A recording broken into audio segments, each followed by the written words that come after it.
come back. They cannot come back. If they ever use a weapon. A staff. Staff. Okay. So does that answer your question? And as you're asking this, I wanted to give you a gift, which is a paper I just wrote about it, which will be published in 2 months. So, yeah, it's part of a 3-volume book on peace initiatives worldwide. So I'm very happy to. One thing that was... Let me go back to him, Jorge. Yeah, so when you say these strategies that you're mentioning, I think that they require a lot of insight and wisdom. And I was wondering about what are the guiding lights, what guiding lights you see. You mentioned that the church or bishop inspired them to create and give a name. But as far as the ongoing process, what guiding lights within their communities and outside the communities are there that they follow? So, by the way, you want to email me, and this will be a perfect time since you have a paper in front of you. My email is elozano@luc.edu. It's not on here? No, I realize it's not in there because that's the paper I sent to the publisher. They already know my name. I would hope. And I have my card if you need one, but that's elozano@luc.edu. I really would love to hear your feedback.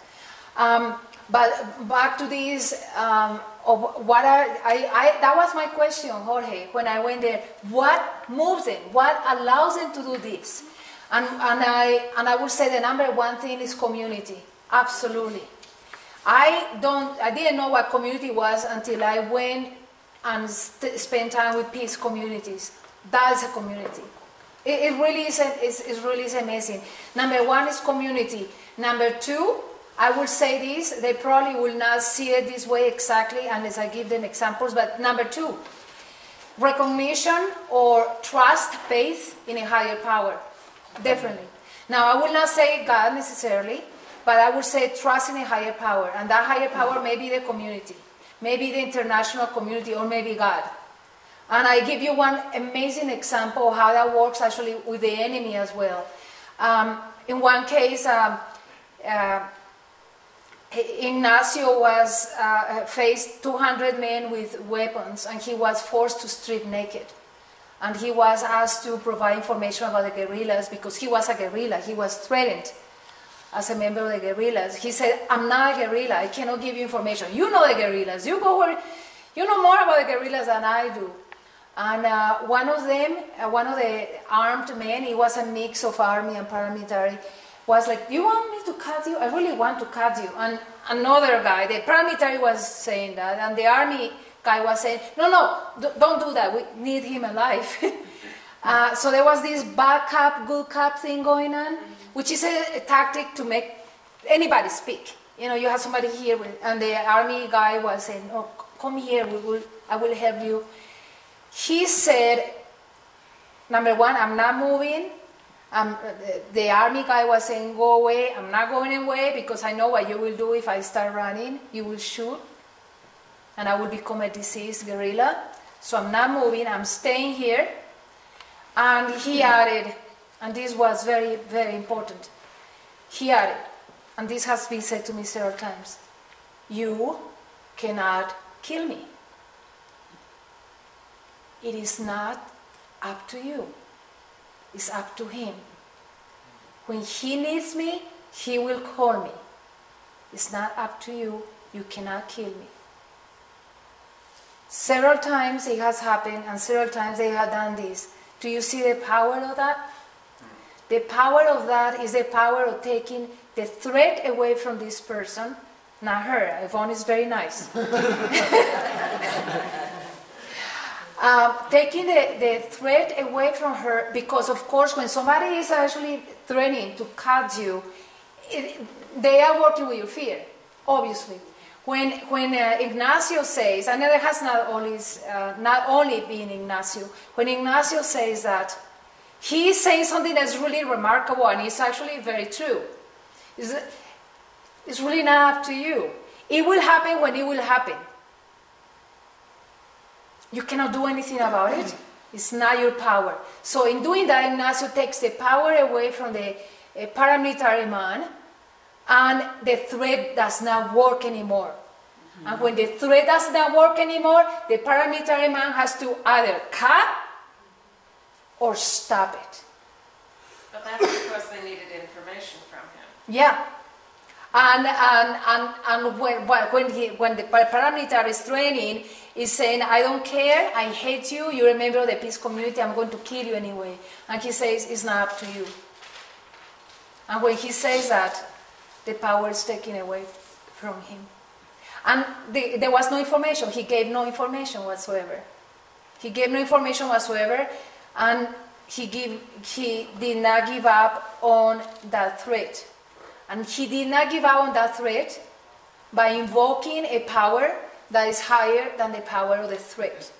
And that takes the violence away from that place to a place that is not up to the individuals in the combat. That is assuming that the paramilitary individual believed in that power.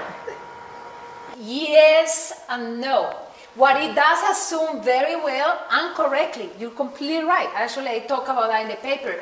What it does assume is that the paramilitary completely understands what he's talking about, and he does. Because they belong to the same culture. Exactly. They are both peasants. They were both raised Catholic, so he completely understands. Right. So a paramilitary, and this is exactly, actually I tell the whole story in the paper. The paramilitary says, I don't believe in that. And Ignacio says, I don't care, I do, and he does. It's just so damn rattling, like to be confronted with something that's totally outside of like what you're expecting. Like they're not trained to answer a question like that, you know. So he could have killed him, but I mean, you know, it's just so dumbfounding. Yeah, you know. And it does not depend on the paramilitary believing in God, which is like, and he believes that like everything depends on that weapon, right? Like in that moment, like that's what he knows. Like I have ultimate power, and then he's like, you don't, and it's like.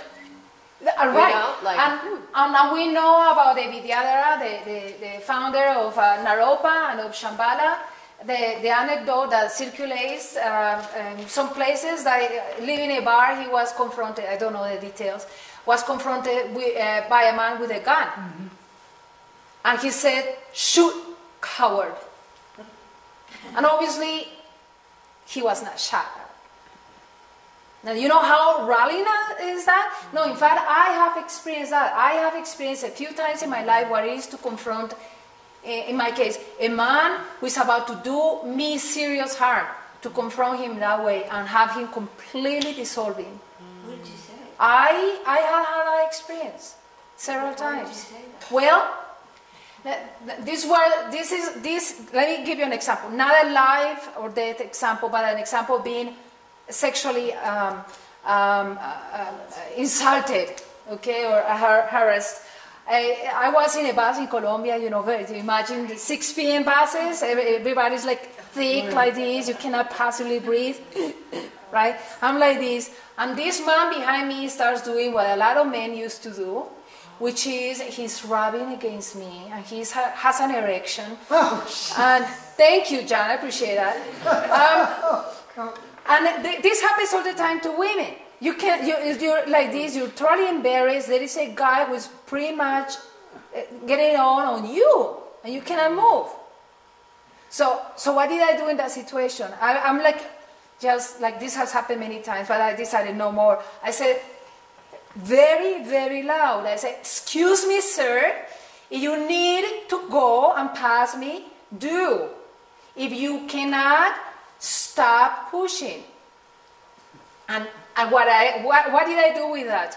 Everybody, can you imagine? Everybody in the bus is staring at the guy and going like, oh my God.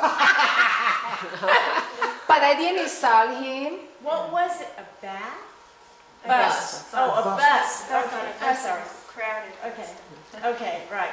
So the guy is incredibly embarrassed. He had been completely, I broke the rules of the game because he needs the secrecy. Yeah. He needs my embarrassment. Now the entire bus is witnessing his erection, and he just basically just moved away from me.